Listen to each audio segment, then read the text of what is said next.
Saline কে এনে দিছে?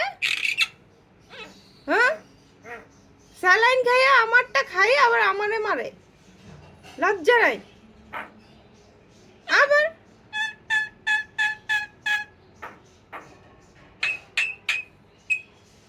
এত কিছু কে খাওয়ায়? হুম,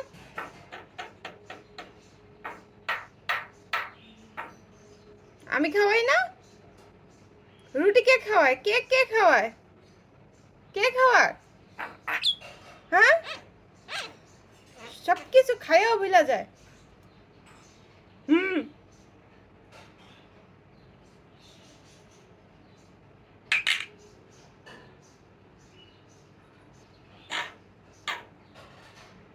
পচা।